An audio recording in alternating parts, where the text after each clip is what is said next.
Thank you. My building story is a little bit more personal, a little different. It's what led this guy from New Zealand to not only come to Buffalo, but to become an architect as well. It's a long and sordid story, so I will keep it down to about 6 minutes. In practice runs, it's been a little bit longer. A lot of times I get asked, how did I get to Buffalo? And this little kid did leave a country about 8,000 miles away and relocate to the States, and is now a citizen, by the way. At no point in time, and this is where I was born, and at no point in time back here did I ever plan on being an architect. At this age, I was too busy worrying about what I was going to do down at the beach. That's my rugby club to the right, and my house is actually in that photo. Didn't spend a lot of time working at school. This is the school I went to. It's a private boarding school. I spent more time focused on the rugby than I did on the schooling.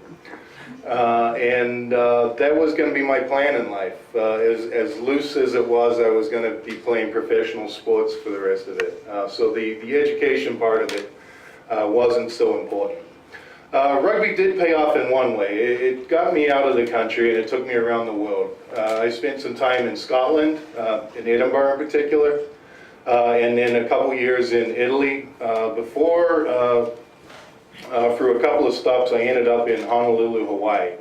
And that's when I transitioned from rugby to American football. I was a scholarship athlete at the University of Hawaii. At no point in this time had I done anything related to architecture. But I had seen a lot of the built environment, and it wasn't until I had to decide on a major, and I had no idea what I was going to do, that I chose architecture. I did my architecture degree at the University of Buffalo. I met a girl in Hawaii. She's from West Seneca. The girl part didn't work out, but Buffalo did. I got my degree at UB. I did my master's at UB.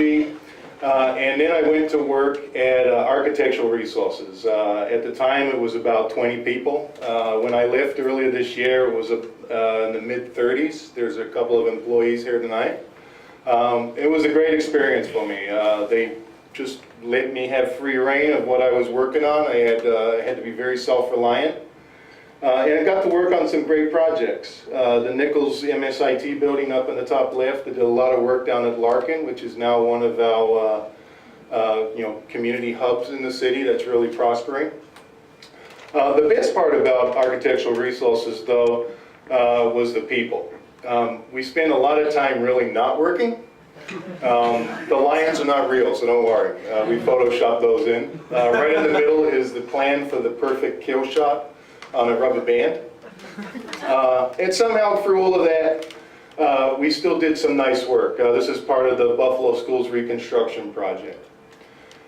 It just seemed at some point in time that I would move along and I would do my own thing. It had always been a plan. And you'll notice that on my last day, I left work an hour early.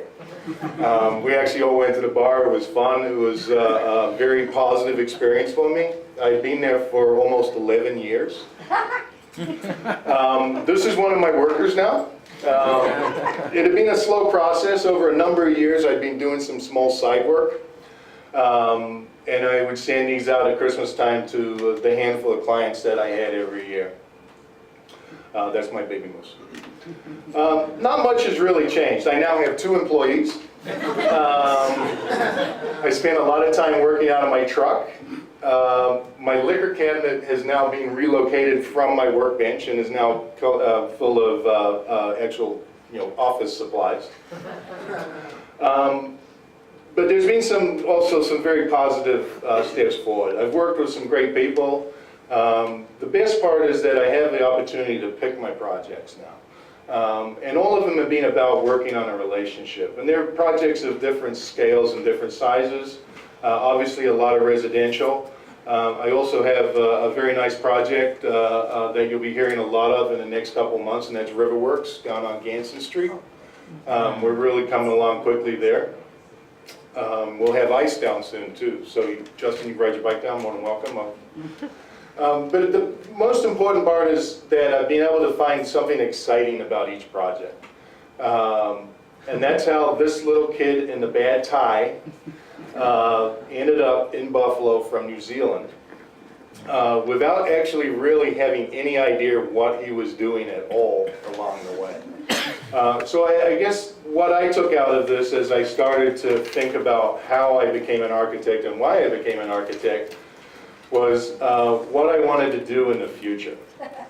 I don't want to sail naked, but I want to sail more. I want to spend more time with my kids. This isn't actually my child down the bottom. His name's Stuart, but we eat lobster in Maine every year. So, and this is what it's all about. It's just giving yourself the opportunity to do what you want. I may not, you know, I have no idea how long it'll last. I think really the only thing I can take out of it is that every decision I've made, I don't regret any of them.